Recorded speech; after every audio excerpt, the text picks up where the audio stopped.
tag, one child, one youth, one tag you. Think big you. Together we can do this in our continent you. Think big you. I say one tag, one child, one youth, one tag you. Think big you. Together we can do this in our continent you. Think big you. Today being the 17th of May 2022, it is 6:39 in West Africa. This is Chief Abundance coming to the global community of Taccians. This crypto space continues to be a wonder. The first legislation with regards to cryptocurrency that I saw was the 2020 digital asset bill that was passed by the government of Antigua and Barbuda. At the time when I saw it, it didn't make sense, and I still believe it doesn't make sense today. But even the supporters of the bill, the Rajaver, the Calvinier, when they saw the bill, they too concluded it was basically garbage. It was anti-cryptocurrency. And for those of you who saw the digital asset bill, you can only come to one conclusion: that they are protecting their own.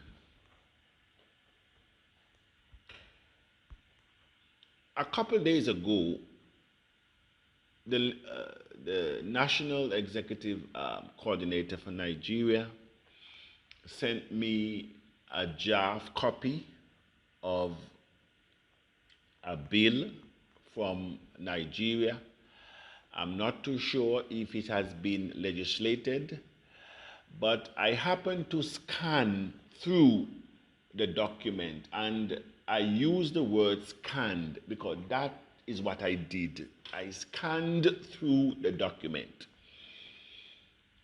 That too, I am not too sure what word to categorize this bill, but one thing struck me is that, and correct me, Nigerians, if I am wrong, if you are a Nigerian, you cannot invest no more than 200,000 Naira into cryptocurrency. I think I saw it. I may be wrong. I'm subject to correction, which means you cannot invest no more than approximately $500 in cryptocurrency. Now, if that is the case, I am now putting the draft legislation from my country, compare it to the proposed draft legislation for Nigeria. It tells me one thing, that governments really want to keep their citizens in abject poverty. The draft legislation basically controlled a decentralized system that was engineered, that was constituted to have rules without rulers. Now they want to be the rulers.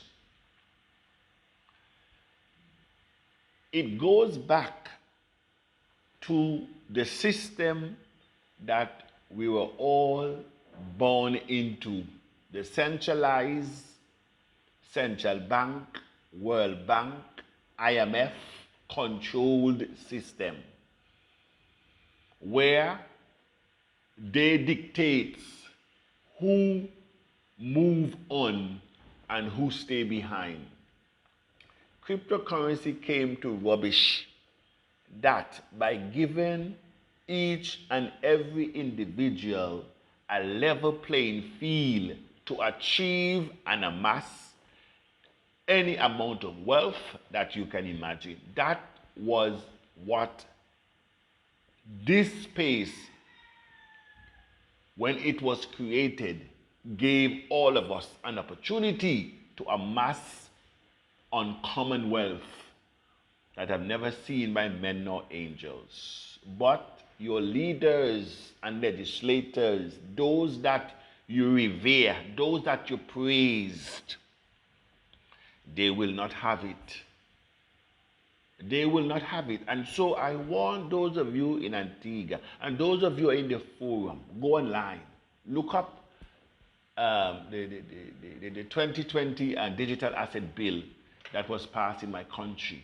Look up the bill that was passed in Nigeria and see if they are crypto friendly. In other words, politicians thrive when majority are desperate in abject poverty. That is how they thrive, especially the Afro-Caribbean countries.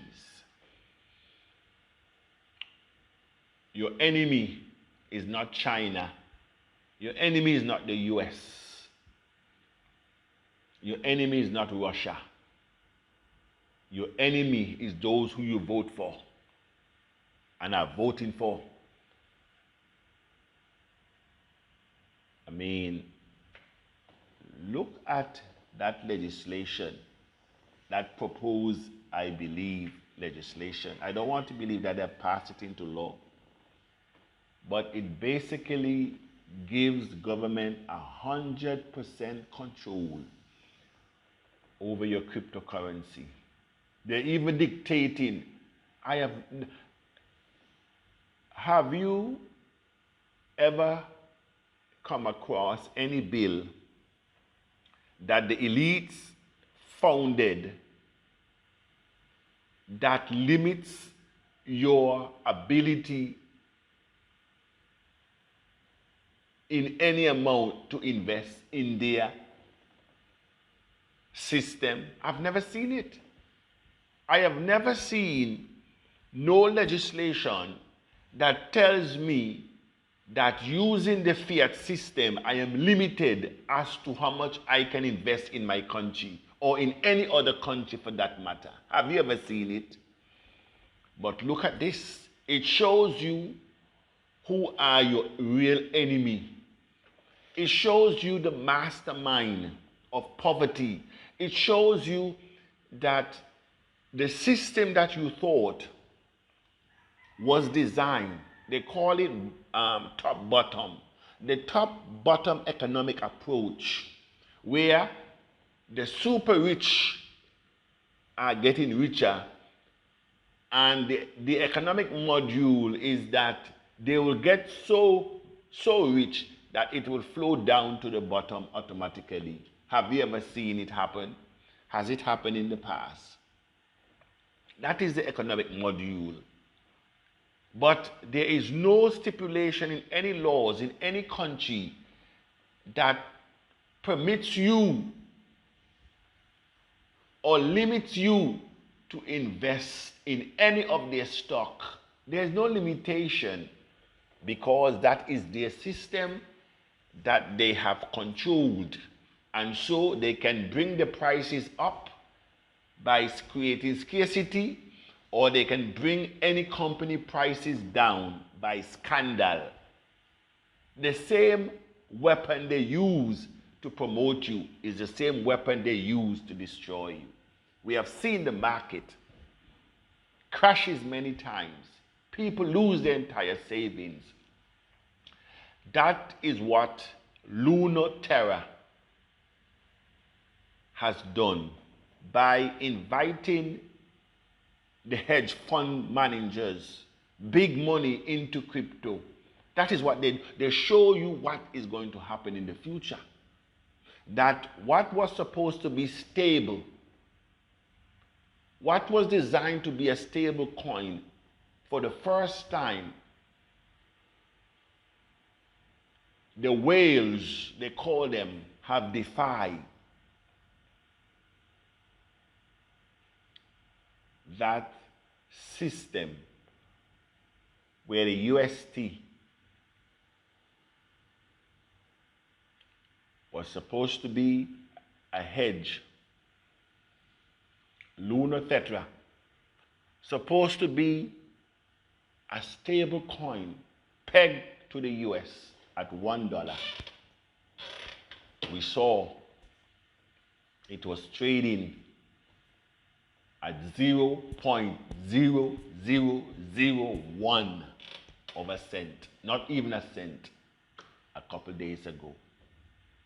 And so I'm just bringing to the house of Taccians that our living condition, failed opportunities, the hardship, and the artificial barriers that we have been subjected to for decades, for centuries, is not by accident. The poverty, especially on the continent of Africa, is not, there's no accident in what is happening. Everything has been designed, it was planned. And anytime a country in Africa begin to show progress, disaster strike, disturbances, guerrilla wars, governments are in confusion. Look around. Check your history, O Africa.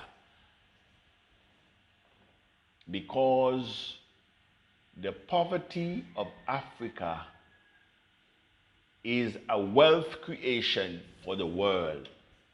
Africa doesn't need the world needs us, but we do not know it.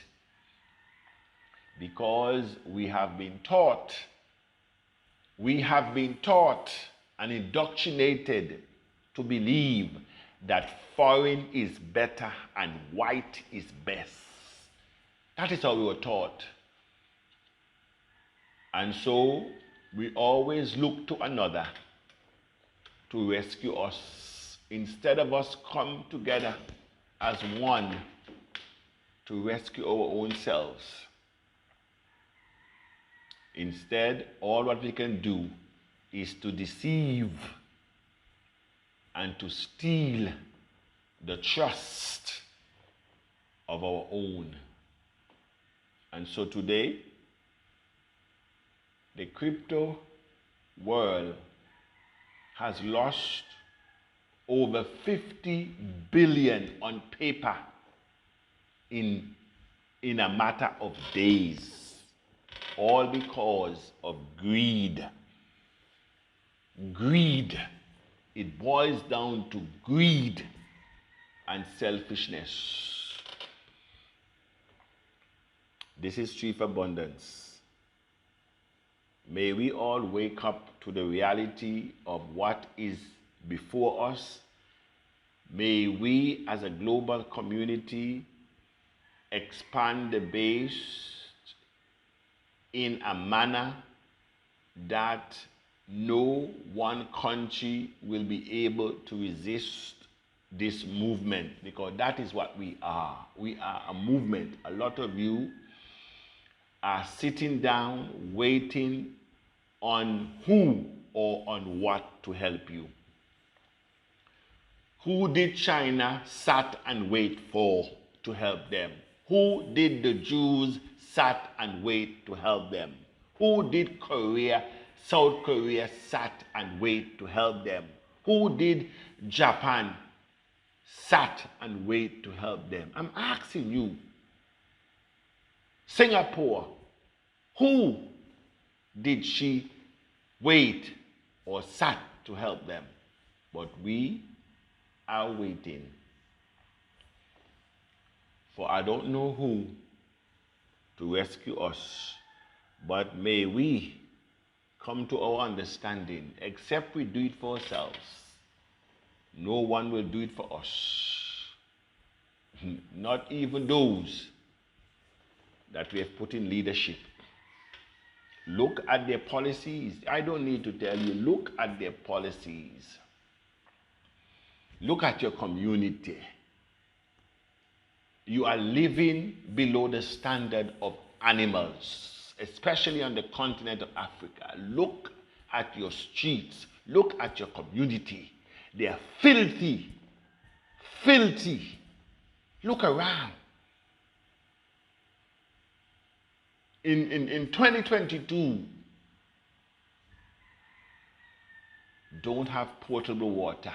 In 2022, malaria and typhoid are still killing hundreds of thousands on the continent. Look around. People are still sleeping on dirt.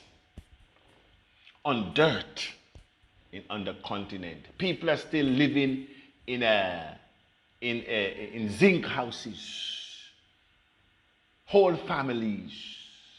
Look around. People are pouring stones where I've never seen in the West. I've never seen it. And I'm not a youngster. I am not a youngster. And so, who do you plan to help you? Our people? We need to come to help ourselves. And so may we wake up to the reality that the help that you are waiting for is you. The system that you're waiting for is already in your hands. How do you use it will determine your prosperity. Good morning.